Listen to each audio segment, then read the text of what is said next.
নমস্কার। বাংলাদেশের মঞ্চে ভারতের ম্যাপকে বিকৃত অবস্থায় দেখানো হয়। है from Indian High Commission. The map of India depicted here is incorrect. অর্থাৎ ভারতের যে জম্মু কাশ্মীর পার্ট সেটাকে ভারতের অঙ্গ হিসাবেই দেখানো হয়নি এবং এই ঘটনাটা পুরো ভারতের মধ্যে এখন viral. Jammu and Kashmir is an integral part of India, and I think the map presented here is not correct. ঘটনাটা এমন সময় ঘটলো যখন ভারত এবং বাংলাদেশের মধ্যে রিলেশন চরম উত্তেজনার মধ্যে চলছে। বাংলাদেশের মধ্যে প্রতিদিনই ঢাকা না দিল্লি স্লোগান দেওয়া হচ্ছে এবং ভারতে বাংলাদেশি অনুপ্রবেশকারীদের বিতাড়িত করা হচ্ছে। আসল ঘটনাটা তখন ঘটে যখন ঢাকায় Bangladesh institute of international and strategic স্টাডিজে সার্কের ভবিষ্যৎ নিয়ে একটা আন্তর্জাতিক সেমিনার হচ্ছিল। সেই সেমিনারে স্পিচ দিচ্ছিলেন বাংলাদেশের সাবেক হাই কমিশনার আহমেদ তারিক করিম। উনার উপস্থাপনায় ভারতের মানচিত্রটাকে বিকৃতভাবে দেখানো হয়।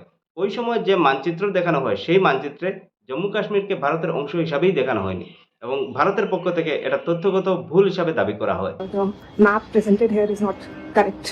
ওই সময় ঢাকায় ভারতীয় হাই কমিশনারের সেকেন্ড সেক্রেটারি অর্থাৎ পূজা কুমারীর ঝার নজরে এই ব্যাপারটি আসে এবং তৎক্ষণাৎ পূজা কুমারী ঝা এই বিষয়টির উপর আপত্তি করেন। তিনি বলেন, है from Indian High Commission.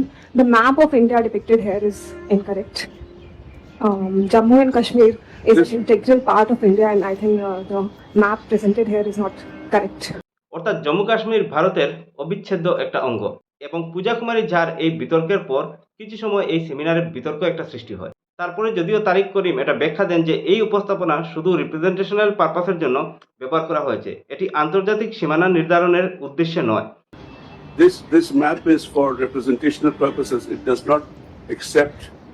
does not project actual boundaries. I understand, sir, but the Jammu and Kashmir part is an integral part of India, and it is misrepresented here. So I just wanted to point out. And you are from India? I am Pooja Jha, Second Secretary, Indian High Commission. Point is noted.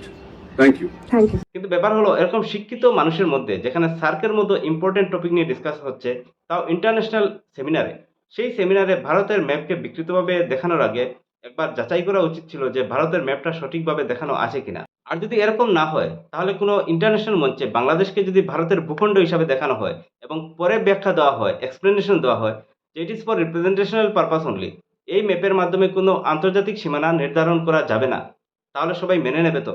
প্রশ্ন এটাই। আপনাদের মতামত অবশ্যই comment করে জানাবেন। ভালো থাকবেন, সুস্থ থাকবেন।